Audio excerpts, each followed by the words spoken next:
bisa melakukan ini. Kita juga bisa ketat di belakang, mempersempit setiap pergerakan pemain-pemain lawan, dan makanya modal kita itu kembali ke awal. Babak pertama itu jangan bobol, jangan ada gol. Udah enak buat kita. Itu aja. Setuju. Udah itu aja. Ya semoga STY bisa menyaksikan, melihat obrolan kita berdua sini. Sementara itu, Roberto Mancini sendiri mengakui seluruh negara di putaran ketiga kualifikasi merupakan tim kuat yang tidak bisa dihadapi dengan mudah, termasuk Indonesia yang telah mengalami peningkatan. Pelatih asal Italia tersebut pun menegaskan tidak akan menganggap remeh. Terlebih skuad Garuda juga ditangani oleh pelatih berlabel dunia Sintayong. Saya tahu ini bukan sepak bola Eropa, namun kami terus berkembang tiap bulan. Dia benar-benar serius ingin mengalahkan timnas Indonesia. Hal itu terlihat dari unggahan akun media sosial resmi milik timnas Arab Saudi, di mana skuad asuhan Roberto Mancini nampak tidak santai menyambut kedatangan skuad Garuda. Oke, assalamualaikum warahmatullahi wabarakatuh. Selamat datang dan selamat berjumpa kembali sahabat-sahabat Garuda dimanapun kalian berada. Dalam hal ini tentunya masih seputar timnas, dan timnas Indonesia sudah berada di Arab Saudi.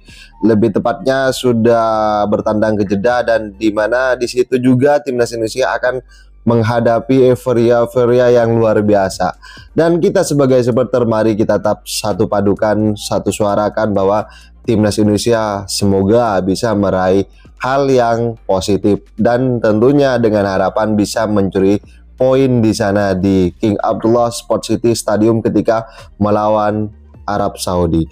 Dan tentunya banyak yang mengatakan bahwa ketika timnas Indonesia melakukan gebrakan ataupun pertahanan dan skema dan rotasi yang dilakukan oleh Coach Sintayong nanti, maka timnas Indonesia jika di babak pertama di pertandingan nanti, maka timnas Indonesia akan membuat dari permainan Arab Saudi di sini akan kesulitan untuk menghasilkan sebuah gol. Namun sebuah realistis juga dikatakan bahwa para pengamat sudah saling mengutarakan bahwa sesuatu yang penting sudah disampaikan, dan juga dari euforia dan sambutan dari para supporter yang ada di Arab Saudi tentunya sangat luar biasa. Dan seperti apa euforia mereka ketika kedatangan dari penggawa timnas dan para elemen-elemen timnas yang ada di Arab Saudi di situ, maka sudah banyak yang beredar infonya, dan juga dari akun PSSI, akun timnas sudah juga mengabarkan, dan juga dari berbagai macam akun media sosial sudah juga saling mengupload, saling mengabarkan. Dan tentunya ini sebuah sambutan penting, di mana dalam sorotan tajamnya juga, di mana timnas Indonesia mendapatkan perhatian penting juga kepada skuad dari Arab Saudi yang dipimpin oleh Roberto Mancini. Dan Roberto Mancini di sini sahabat-sahabat Garuda terlihat begitu fokus ataupun memang niat. Jadi timnas Indonesia ini bukan tim yang kecil, tetapi dipandang dengan tim yang memang melakukan gebrakan yang sangat luar biasa. Oke sahabat-sahabat Garuda, bagaimana tanggapan kalian? Silahkan ditulis di kolom komentar, dan ini ada cuplikannya ya. Mari kita simak bersama dan Putaran ketiga nanti. Sementara itu, Roberto Mancini sendiri mengakui seluruh negara di putaran ketiga kualifikasi merupakan tim kuat yang tidak bisa dihadapi dengan mudah, termasuk Indonesia yang telah mengalami peningkatan. Pelatih asal Italia tersebut pun menegaskan tidak akan menganggap remeh. Terlebih skuad Garuda juga ditangani oleh pelatih berlabel dunia Sintayong. Dia benar-benar serius ingin mengalahkan timnas Indonesia. Hal itu terlihat dari unggahan akun media sosial resmi milik timnas Arab Saudi, di mana skuad asuhan Roberto Mancini nampak tidak santai menyambut kedatangan skuad Garuda. Ya, timnas Indonesia telah mendarat di Arab Saudi pada Minggu malam dengan berbagai sambutan. Sementara Arab Saudi sendiri telah menggelar latihan terlebih dahulu dan merekrut ex-kapten Manchester City Yaya Toure dalam staf kepelatihan jelang menghadapi tim Merah Putih. Pada sesi latihan yang berlangsung, skuad asuhan Roberto Mancini mendapatkan kunjungan dari Menteri Olahraga sekaligus Presiden Komite Olimpiade dan Paralimpiade Arab Saudi, Pangeran Abdul Aziz bin Turki Al Faisal. Selain itu, ada pula beberapa pejabat lainnya seperti Presiden Federasi Sepak Bola Arab Saudi Yasser bin Hasan Al Misehal, hingga Wakil Menteri Olahraga dan Pemuda Abdul Aziz bin Abdul Rahman Al Masoud. Para petinggi PSSI-nya Arab tersebut menegaskan pentingnya kerja keras dari seluruh elemen tim Green Falcons untuk meraih hasil positif pada duel melawan Indonesia dan Cina di babak ini. Menariknya, raut wajah pelatih timnas Arab Saudi Roberto Mancini beserta asistennya yakni Yaya Toure menjadi sorotan netizen saat memimpin sesi latihan anak asuhnya. Dalam potret yang dibagikan oleh akun @updatebola-bola di X, ekspresi Roberto Mancini yang tampak tegang. Begitu juga dengan Yaya Toure yang begitu serius. Booth mengundang beragam reaksi dari warganet tanah air. Ada yang meledek tetapi ada juga yang bangga karena kini skuad Garuda menghadapi negara dengan level yang tinggi. Makanya saya bicara dari waktu ke waktu, Boy. Nggak usah menang lah. Untuk imbang seperti apa yang dilakukan oleh Thailand terhadap Arab Saudi, bisa kita lakukan itu. Ya. Draw aja udah bagus. Berarti ketika bermain 0-0 clean sheet dengan Arab Saudi, Thailand bermain rapi di lini belakang mereka. Oke, nah itu perlu kita contohi juga. Perlu STY itu bisa melihat pertandingan antara Thailand dan Arab Saudi. Arab Saudi bertekad untuk habis-habisan bermain lawan Thailand saat itu. Mereka mengurung, menguasai, tapi Tidak bisa buat gol. Iya, tidak bisa mencetak gol. Berarti pertahanan mereka bagus. Satu penalti loh, Bung, mereka Iya. dapatkan. Iya, Gagal. gagal. Jadi ya, Thailand oke lah bermain. Jordania terakhir lawan Jordania belum lama, bulan Juni lalu. Kalau mau lihat pertandingan ke sini, Iya. Jordania juga bermain sangat baik, sangat rapi di belakang, membuat Arab Saudi frustrasi, betul. Sepanjang pertandingan dan akhirnya harus kalah. Nah, ini perlu dicontohi juga oleh pemain-pemain kita. Nah, saya yakin karena kita punya Jai. Saya memang Yasin Habner tidak bisa bermain karena akumulasi ya. Lepas dari Yordi juga mengalami cedera. Tapi saya pikir dengan Jai, Rido, dan siapapun yang akan dimainkan Nathan ditarik ke belakang atau seperti yang kita bahas kemarin Ya. sebelumnya, atau Sandi yang bermain ke dalam, Ya. saya masih meyakini ada rasa ketenangan jika Bang Jai ini ada di lapangan. Dia melewati 3 pertandingan dengan clean sheet dengan 3 caps di Indonesia. 2 kali dengan Vietnam kan, clean sheet. 1-0 di Jakarta dan 3-0 di Hanoi. Terakhir dia bermain melawan melawan Filipina. Kita nonton bersama tuh, Boy. Di GBK, Iya. 2-0 clean sheet. Jai bermain di sana. Dia tidak bermain dengan Irak. Jadi memang saya yakin ini oke ini penampilan dia. Kemarin lawan Torino bagus dia bermain. Terlepas kalah tapi top kelas bermain. Seperti kita bahas itu. Itu yang kita bahas. Build Build up selalu serangan, selalu dari dia. lewat dia semua. Ya. Visi bermain bola enak. Oke. Yang terutama kuncinya adalah passing. Passing yang benar adalah kunci dalam Iya, permainan iya, sepak iya. bola. Ya. Ya kan? Dan dia memberikan passing tidak pernah meleset untuk passing dia. Intercept dia oke. Ya. Memotong. Jadi Ya. itu menjadi keunggulan. Tackling dia bersih. Ya. Tidak mau mencederai lawan. Itu saya pikir oke untuk seorang pemain belakang. Ya. ST dan Mancini kedua-duanya adalah pelatih kelas dunia. Ya. Dan kebetulan sama mereka pola yang disukainya. Selalu main 3 back di belakang. 3 back. 3 back di belakang. Nah, kalau kita bicara, Bung Ropan bayangkan kira-kira apa yang terlihat dari ball position pertandingan di Jumat dini hari nanti? Kalau bicara ball position pasti Arab. Pasti Arab. Arab yang akan melakukan itu. Sama seperti Arab melawan Thailand, melawan Pakistan, melawan Jordania. Dalam ball position tuh pasti mereka akan coba. Tapi ini kan tidak menjamin sama sekali. Ya. You unggul dalam ball position tapi kemudian bisa memenangkan pertandingan akhir. Hasil akhir yang akan ditentukan. Iya. Ball position lu unggul tapi akhirnya kalah kan percuma juga atau bermain imbang. Makanya mereka bukan cuma ball position yang mereka pikirkan, tapi bagaimana berusaha untuk mencetak gol ke gawang Indonesia. Itu adalah target utama dari Mancini terhadap tim Arab Saudi menghadapi kita. Dan mereka punya modal bagus dengan yang kita bahas. Punya Aldosari di depan, Salim Aldosari dan Firas Alburaikan. Iya. Ya, jadi saya pikir ini modal buat ini. Tergantung dari pemain belakang kita, respon pemain belakang kita. Kalau kita di babak pertama bisa menahan imbang, saya kira mereka akan frustrasi. Kan kuncinya di situ. Kuncinya berarti jangan sampai Jangan kebobolan kebobolan di cepat, 45 menit pertama. Bahaya. Arab Saudi akan berusaha untuk cepat membobolkan gawang kita. Tapi kalau mereka dilewati 20 menit, 30 menit, mereka kesulitan dan kita mampu mengontrol permainan, terutama Jai di belakang. Mereka akan frustrasi dan bukan tidak mungkin kita bisa melakukan counter attack dan bisa mendapatkan gol. Kalau saya lihat, Bung, dari pertandingan-pertandingan yang kita tonton di YouTube Arab Saudi ataupun dari pertandingan live mereka, Mancini memang seringkali berubah. Bisa main tiga penyerang, bisa juga 2, ya kan? Tapi yang tadi kita sebutkan ada Dausari dan satu lagi, Bu, Alburaikan. penyerang nomor 9 itu. Itu yang sering Firas dipasang. Alburaikan. Iya.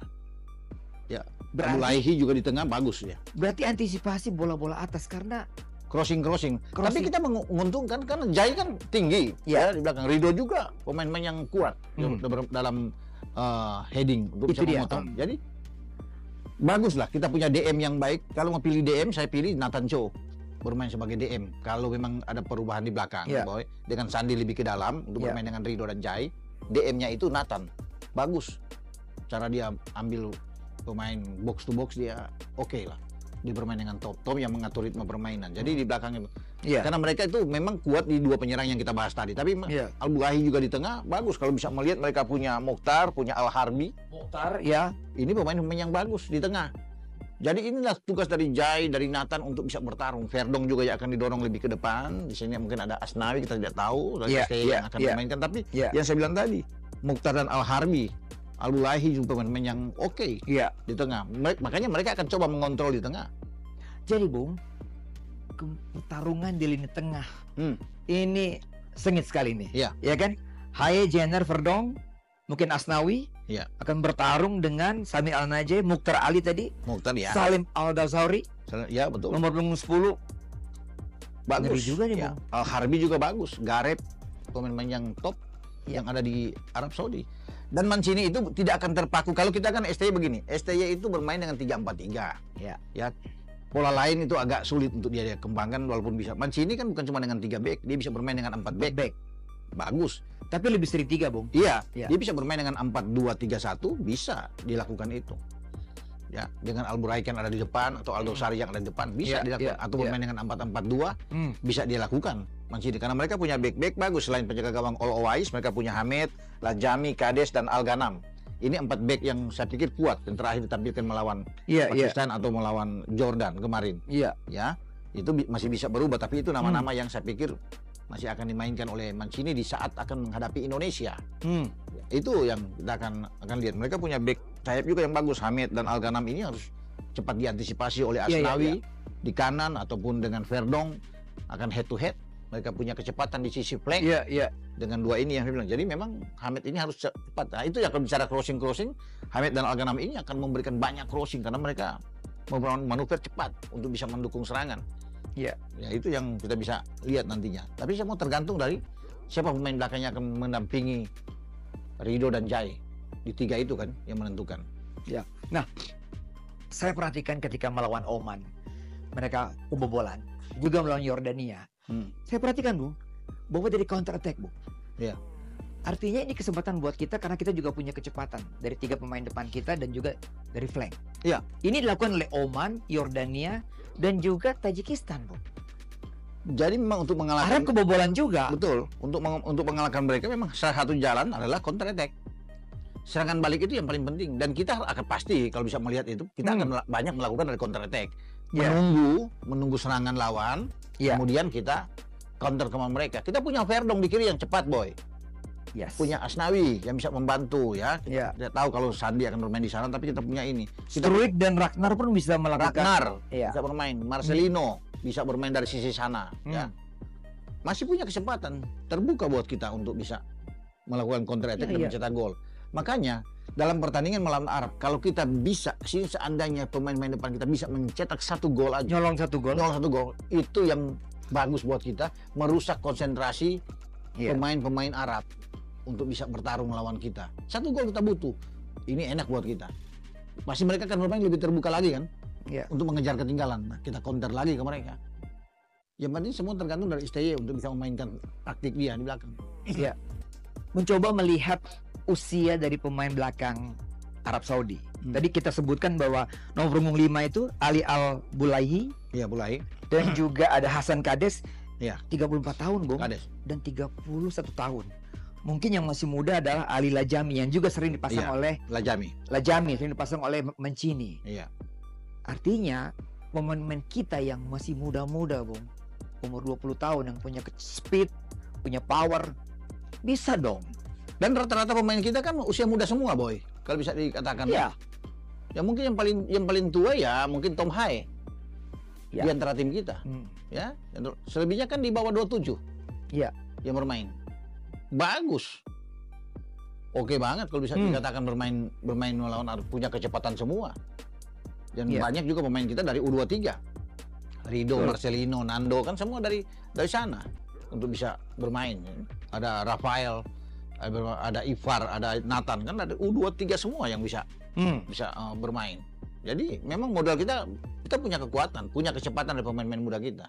Makanya kalau dibawa lari terus pemain-pemain kita ke pemain-pemain Arab, wah mereka akan kecapean. pasti akan kecapean. Tapi tetap kita harus hati-hati. Kita harus hati-hati, harus lebih tenang pemain kita. Jangan terlalu buru-buru, terutama di garis depan, karena kita belum punya striker yang mumpuni. Ya kan? Kita hanya mengandalkan Rafael, walaupun dia bukan sebagai pemain nomor 9 murni.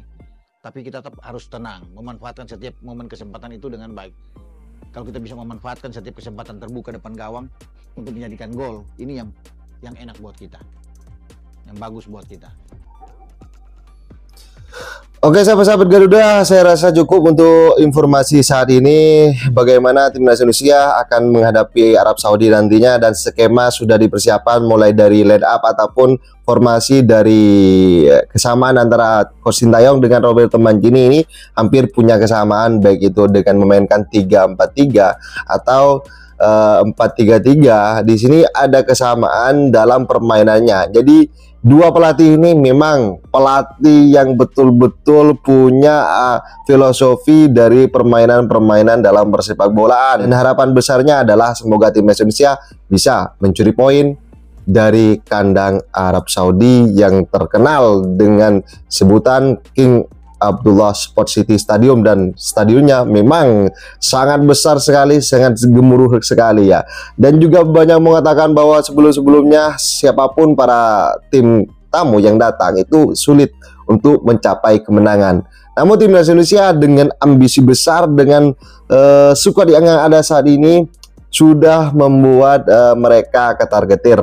Jadi mereka sudah ada pemberitaan bahwa ada wawancara dari Roberto Mancini yang menganggap dengan sangat serius ya, bukan meremehkan dari timnas Indonesia. Oke, bagaimana tanggapan kalian sahabat-sahabat Garuda? Silahkan ditulis di kolom komentar, dan jangan lupa like video ini sebanyak-banyaknya dan subscribe channel ini agar kalian tidak ketinggalan informasi penting khususnya timnas Indonesia. Dan salam sepak bola bersih, salam timnas Indonesia bersama saya, salam olahraga.